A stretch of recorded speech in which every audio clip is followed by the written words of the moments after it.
Hey everyone, you're watching We Had That, and today I'm going to talk about the 1982 Eagle Force Harley action figure. Although the copyright date on these figures is listed as 1981, I believe that the Eagle Force actually arrived in stores in 1982. Also relating to their release date, I've both read and heard people say that the Eagle Force was Mego's response to Hasbro's Real American Hero G.I. Joe line, but that is simply not the case. I don't trust my memory 100% on this, but I believe that the Eagle Force figures were in stores before I ever saw the 3 3/4 inch G.I. Joes. But even if that's not the case, work on developing the characters for Eagle Force began in April of 1981, over a year before anyone at Mego would have seen the 1980s G.I. Joe characters in stores. So there is no way that the Eagle Force was created in response to the 1980s G.I. Joe characters. Eagle Force is one of the few lines that I specifically remember seeing for the first time on a television commercial. They looked awesome, and I just had to get some of them. A little while later, I remember seeing them for the first time in the store and being extremely disappointed that they were so small. With 3 3/4 inch being the standard action figure size at the time, why would Mego choose to create a new line of characters that no one had ever heard of in a size that didn't fit with any other figures on the market? I assumed the reason was based on cost. Since the Eagle Force figures were die-cast metal, I thought it was just cheaper to make them smaller.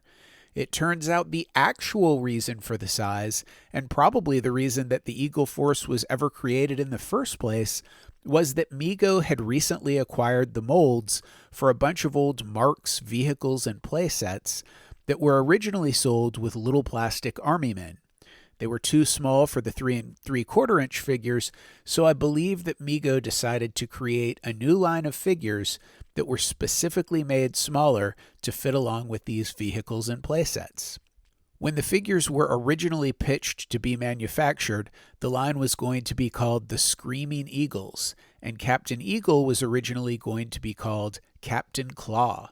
At some point, the names were changed to Eagle Force and Captain Eagle, and this is what we got. As a side note, although Eagle Force figures were the only figures in that size when they came out, later in the 80s, 2 more of these smaller lines arrived. Both Mask and Dino Riders figures were also 2 3/4 inches, so the Eagle Force team was no longer alone. Although he wasn't one of my first few figures at the time, I remember having the Harley figure as a kid. It was never mentioned anywhere, as far as I know, that Harley was a biker, but his name was an obvious reference to Harley-Davidson motorcycles, plus his long black beard, his studded wrist cuffs, and the cut of his vest, and even the logo on the back, looked a lot like biker stereotypes of the early 80s. Plus, he was the mechanic for Eagle Force, so even as a kid, I always assumed that he was a biker. A year or two after I got my Eagle Force figures, I started playing with the new line of 3 3/4 inch G.I. Joe figures a lot, and the Eagle Force wasn't really as much in the foreground. Like several of the other characters from the Eagle Force, though, Harley had a close counterpart on the G.I. Joe team. Harley and G.I. Joe's Clutch were both mechanics, and both had black hair and black beards, and they both seemed to fill a similar position on my Eagle Force and G.I. Joe teams. I don't think that either character was based on the other.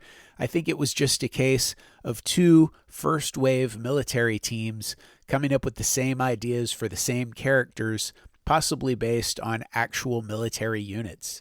After all, having a mechanic around does seem like it would be a pretty basic concept.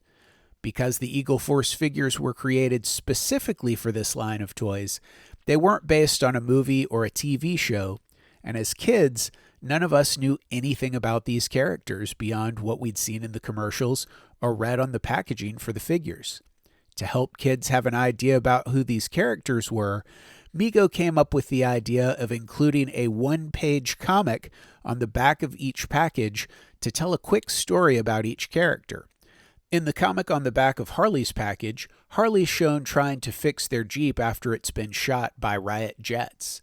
Since he doesn't have the parts that he needs, he blows up a riot tank with his bazooka and rips parts out of the tank with his bare hands in order to fix their Jeep, which he does get running again. There was also a description of each figure's weapon at the end of the little comic.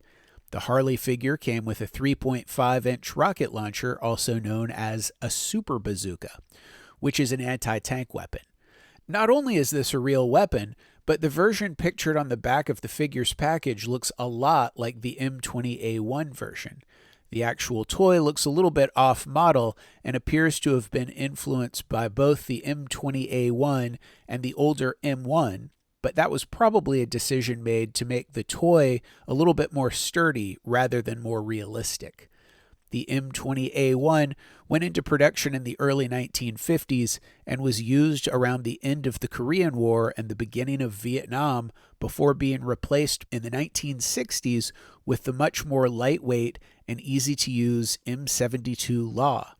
It's interesting that both the Eagle Force and G.I. Joe armed one of their figures with a weapon that hadn't been used for over a decade when the figures came out. I wonder if the designers were former military and had used the bazookas back when they served.